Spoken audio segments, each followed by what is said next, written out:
The fall of humanity. Imagine a day like any other. The sun shining, birds singing, and then the sky rips open, not with clouds, but with metal. A colossal fleet of alien warships, vast and terrifying, descends upon Earth. Their mission, total annihilation. Humanity's last stand begins now. The attack isn't a sudden blitzkrieg, but a slow, creeping dread. Initial reports are dismissed as hoaxes, conspiracy theories, online trolls. But the sheer number of videos, the consistency of the descriptions, massive, triangular ships emitting an eerie hum, strange lights in the sky, flickering in and out of visibility, starts to erode the skepticism. Amateur astronomers, backyard enthusiasts with powerful telescopes, capture stunning, high-resolution images of the approaching fleet, their scale dwarfing anything humanity has ever built, stretching across the sky like a malevolent constellation. Governments issue cautious statements, then escalate to emergency broadcasts, but the panic is already spreading like wildfire across the internet, fueled by fear and uncertainty. Turns out, all those alien invasion movies, documentaries, just slightly less cheesy special effects, and a lot less popcorn. Then the hammer falls. The attack is swift, brutal, and terrifyingly efficient. Major cities are reduced to rubble in hours, vaporized by energy beams that leave behind only smoking craters. The aliens, a biomechanical nightmare with insectoid features, glowing exoskeletons, and energy weapons, possess technology far beyond anything we've imagined. Their weapons vaporize tanks, their ships blot out the sun, casting the world into an eerie twilight. And their ground troops move with chilling precision, their clicking mandibles and glowing eyes a vision of pure terror. Anyone have a spare towel? Because I'm sweating bullets just thinking about this. And maybe a stiff drink. Make that too. Fear grips the planet.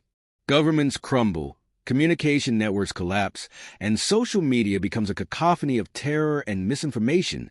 Conspiracy theories battling with desperate pleas for help. Viral videos showing the destruction unfolding in real time. Humanity is scattered, broken, and utterly unprepared for a foe so technologically superior. The world descends into chaos. Martial law is declared in some areas, but it's often too late, a symbolic gesture in the face of overwhelming force. Hospitals are overwhelmed with casualties, essential services break down, and people are left to fend for themselves, scrambling for food, water, and shelter. The fabric of society unravels, revealing the fragility of civilization. Supermarkets are looted, gas stations are overrun, and the basic infrastructure that supports modern life collapses. The rule of law gives way to desperation and anarchy. But amidst the chaos, flickers of resistance begin to emerge. Ordinary people, pushed to their limits, discover extraordinary courage. A mother protecting her children with a makeshift weapon, a programmer using their skills to spread hope and coordinate resistance efforts through encrypted networks, a group of friends forming a local defense unit. These are the stories of humanity's resilience, the small acts of defiance that keep the flame of hope alive. Even in the face of overwhelming terror, the human spirit refuses to be extinguished. People rediscover the importance of community, helping each other, sharing resources, and offering comfort in the face of unimaginable horror. Neighbors who have never spoken to each other now band together, sharing food and protecting each other from looters and alien patrols. Small acts of kindness and selflessness become acts of rebellion against the encroaching darkness. The remnants of Earth's armies, joined by civilian volunteers, teachers, doctors, gamers, anyone who can fight, begin to organize. They know they're outmatched, but they refuse to surrender. Hope, however fragile, remains. They analyze the alien weaponry, looking for weaknesses, studying their tactics, trying to understand the enemy's motives. Are they here for resources? Do they want to enslave us?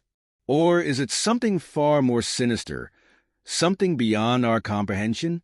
Some theorize the aliens are refugees, fleeing a dying planet, desperately seeking a new home. Others believe they are a cosmic exterminator, purging life from the universe, viewing humanity as a pest to be eradicated. Still others believe they are here for something even more terrifying, to harvest human DNA, to experiment on us, or even to consume us, viewing humanity as a resource to be exploited. Theories abound, but no one truly knows the alien agenda. The lack of a clear motive adds to the terror, making the invasion seem even more arbitrary and merciless. A small group of resistance fighters, led by a former military strategist, a grizzled veteran named Colonel Eva Rostova, and a brilliant physicist, Dr. Eris Thorne, discovers a hidden weakness in the alien armor. It's vulnerable to high-frequency sound waves. But can they exploit it in time? The aliens are also learning, adapting to human tactics, and their next wave of attack looks even more devastating, including the deployment of bioengineered creatures designed to hunt humans, creatures that can blend in with human populations. These creatures, genetically modified to mimic human appearance, infiltrate resistance groups, spreading misinformation and sowing discord, making it difficult to know who to trust. Paranoia becomes another weapon in the alien arsenal, turning humans against each other. The resistance finds itself fighting not only the aliens, but also the fear and suspicion that the infiltrators create. The fight for survival is brutal, a desperate struggle against overwhelming odds. Every street, every building becomes a battleground. Humans, using their ingenuity and knowledge of the terrain, turning city streets into traps, using underground tunnels for ambushes, employing guerrilla tactics learned from history, begin to inflict casualties. Turns out, those hours playing Call of Duty might actually pay off. But real life doesn't have respawns, and these aliens don't play fair. They use psychological warfare, broadcasting terrifying images and sounds to demoralize the human population, playing on their fears and insecurities. They target civilian populations, trying to break the will to resist, showing no mercy, no compassion. They use fear as a weapon, trying to shatter the human spirit. Small victories boost morale, but the alien onslaught continues. The aliens unleash a devastating new weapon, a sonic pulse that disrupts human nervous systems, causing widespread panic and incapacitation, amplified by the alien cloaking technology, making them nearly invisible. The pulse isn't just a shockwave of sound. It's a precisely tuned frequency that targets the human brainstem, overloading the senses, inducing seizures, and in some cases, causing instant death. It's a weapon designed not just to kill, but to terrify, to break the human spirit, to make resistance seem futile. The cloaking technology makes the aliens almost impossible to see during the sonic attack, adding another layer of psychological terror. Humans collapse in the streets, clutching their heads, screaming in agony. The lucky ones simply lose consciousness. The unlucky ones, they become victims of the silent killer. Humanity teeters on the brink of extinction. The resistance is scattered, their leadership in disarray, many believing all hope is lost. Communication lines are jammed with static and desperate cries for help. Hospitals, already overwhelmed, are now filled with victims of the sonic pulse. The chaos is absolute. The once organized resistance cells are now fragmented, isolated, struggling to survive. Fear and despair grip the hearts of even the most hardened fighters. The thought of surrender, of simply giving up, becomes a tempting whisper in the darkness. Is this the end? The question echoes in the ravaged cities, in the hidden bunkers, in the hearts of the few who still dare to hope. The alien sonic pulse has crippled humanity, not just physically but psychologically. The attack has broken their will, shattered their sense of unity. The aliens have achieved more than just a tactical victory. They've struck a devastating blow to the very core of human resilience. A small group of scientists, however, has a breakthrough. They discover that the alien sonic pulse is based on a complex mathematical sequence, a kind of sonic language. It's not just random noise. It's a form of communication, a language of frequencies and patterns. They believe they can not only counteract it, but also use it to communicate, to understand the aliens' motives, to potentially negotiate a ceasefire. This discovery, this tiny spark of understanding, is the last ember of hope in a world consumed by darkness. It's a long shot, a desperate gamble, but it's all they have left.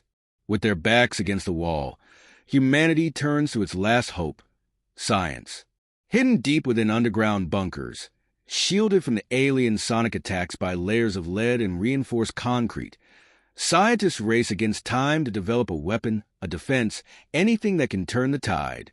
They analyze the alien technology, salvaged from downed spacecraft and captured weapons, trying to understand how their weapons work, how to counteract them. They focus on the sonic language they discovered, hoping to find a way to disrupt or even reverse it, and even more importantly, to understand the aliens' motives. They work tirelessly, driven by a desperate hope to not only save humanity, but also to understand the enemy, to find a way to coexist. They know that brute force alone will not be enough, that understanding the enemy is key to survival, perhaps even to peace. The pressure is immense. Failure means the end of humanity. But these scientists, driven by a desperate hope, push the boundaries of human knowledge. They work day and night, fueled by caffeine, adrenaline, and the sheer will to survive. They collaborate with scientists around the world, sharing data, exchanging ideas through encrypted communication channels, a global effort to save humanity. Even as the world crumbles around them, they cling to the belief that science can offer a solution. They work with captured alien technology, risking their lives to understand the aliens' advanced science, dissecting their weapons, studying their physiology, trying to decipher their language. They are driven by a sense of responsibility to future generations, a determination to leave a legacy beyond the ashes of a destroyed world. They are the last line of defense, the guardians of human knowledge, the torchbearers of hope. They develop a daring plan, a long shot that could either save the world or doom it entirely. It's a gamble, a desperate roll of the dice. They plan to use the aliens' own sonic technology against them, turning their weapon into a tool of their destruction. But they also hope to understand the aliens' motives, to find a way to negotiate, to end the war without total annihilation. They hope to open a dialogue, to understand the alien perspective, and to find a peaceful resolution, believing that even the most terrifying enemy might have a reason for their actions, a reason that can be understood and addressed. They believe that communication, even with a seemingly incomprehensible alien race, is possible, that understanding is the first step towards peace. The human resistance, reorganized and equipped with a new counterweapon and a device capable of transmitting the human message in the alien sonic language, launches its counteroffensive. The fate of Earth hangs in the balance. The aliens, confident in their victory, are caught off guard by this sudden resurgence of human resistance. They have underestimated the resilience of the human spirit, the ability to adapt and overcome even the most devastating setbacks. As the human counterattack begins, the scientists attempt to transmit a message to the aliens using their own sonic language. Will the aliens respond, or will they simply double down on their attack, viewing this as a final, desperate act of defiance? The message is a simple one, a plea for peace, a question. Why are you here? The battle is fierce, a clash of civilizations. Human ingenuity, courage, and a touch of sheer desperation combine to create a turning point. The tide begins to turn. The counterweapon disrupts the alien sonic pulses, causing chaos and confusion among their ranks. Their own weapons become their downfall. The human message, surprisingly, gets through. The aliens, for the first time, hesitate. They are surprised by the human message, by the fact that humans have managed to understand their language, to use their own technology against them. A moment of tense silence hangs in the air, a moment of uncertainty in the midst of the chaos. The aliens, for all their technological superiority, are faced with something they didn't expect: communication, a plea for understanding from the species they sought to destroy. The universe holds its breath.